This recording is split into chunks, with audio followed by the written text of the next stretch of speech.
Hello mga stories, welcome back sa ating content at mga ka-PBB. Kung kayo ay fan, kung ay fan at kung ano yung context yung nangyari doon sa yung prank.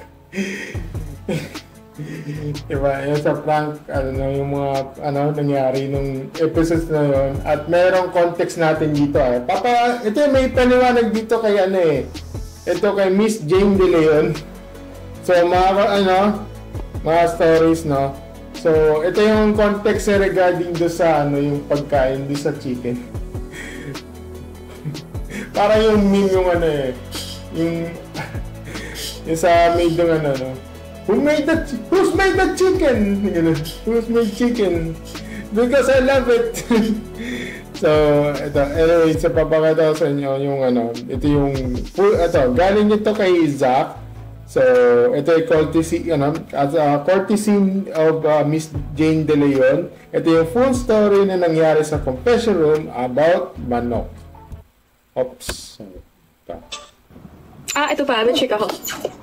Alam niyo, pinatawag kami ni Kuya sa confession room yung about sa manok. Kinat yun. Wait lang. Ito yung full story nun. Upo kayo dyan. Magkatouch lang sa inyo. Ito yung chika ko. Yeah.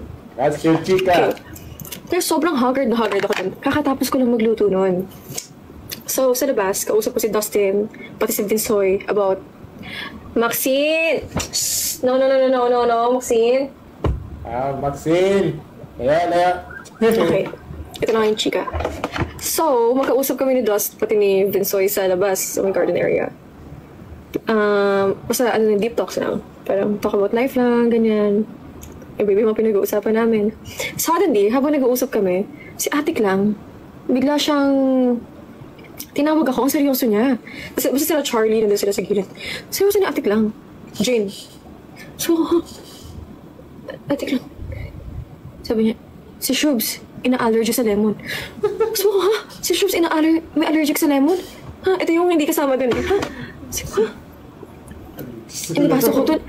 Guys, pagpasok ko ng confession room, si Shubs, si Bianca, si Brent, si Isnir, si Will, makikita mo yung mga housemates. Naunsa na, maghilak, nag-cry sila. Like, acting talaga, like, iyak talaga. Si Shubs, may luha pa. So ako,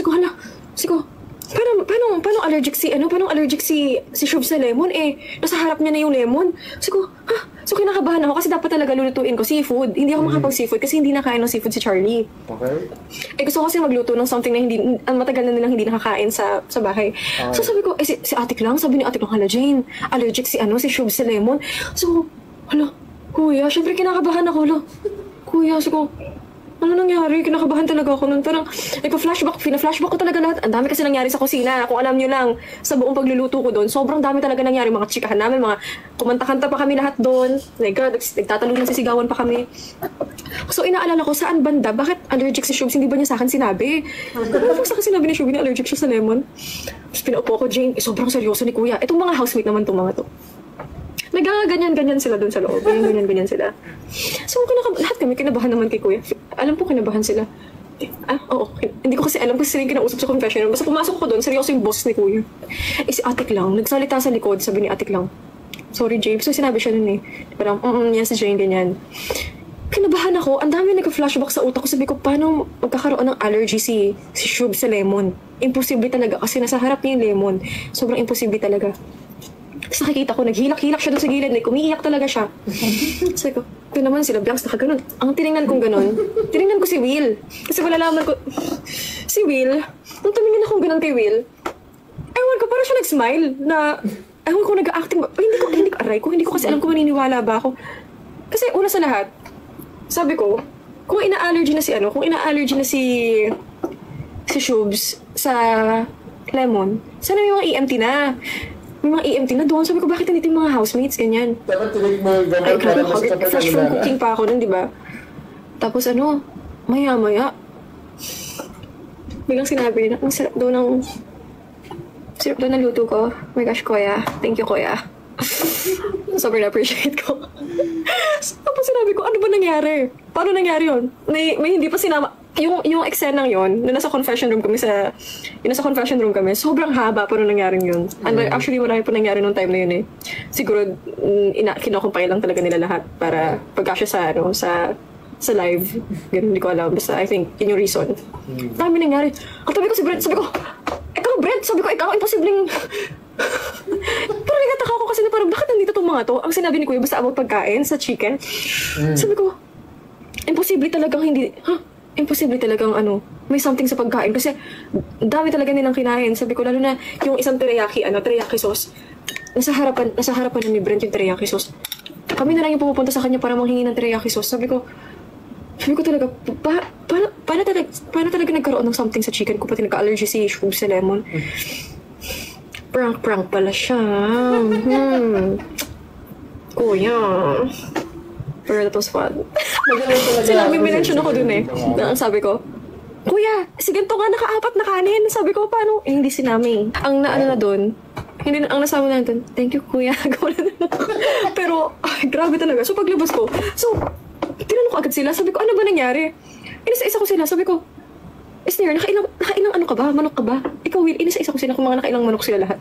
Si Shub pala. My gosh. Sabi ko, bebe. Sabi, yes, ate. May nakailang manok ka ba? Ate Jane, sabi niya, nakasampung manok po ata ako, ate. Sabi niya. Sabi ko, paano nangyari yun?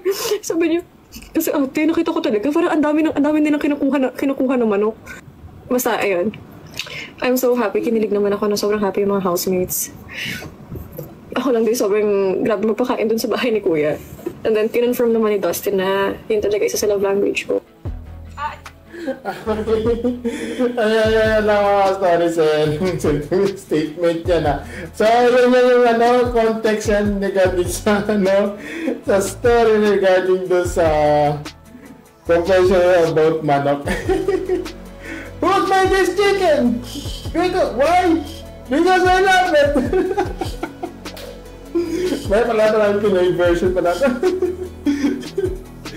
Yun lang para sa yun lang gusto ko lang i-share din para dito at wala lang may gusto niya pag gusto niya ng context para dito ayun i-share ko na lang dito para sa mga YouTube dito. Okay, so yun lang masasabi ko and thank you and celebrate. Bye.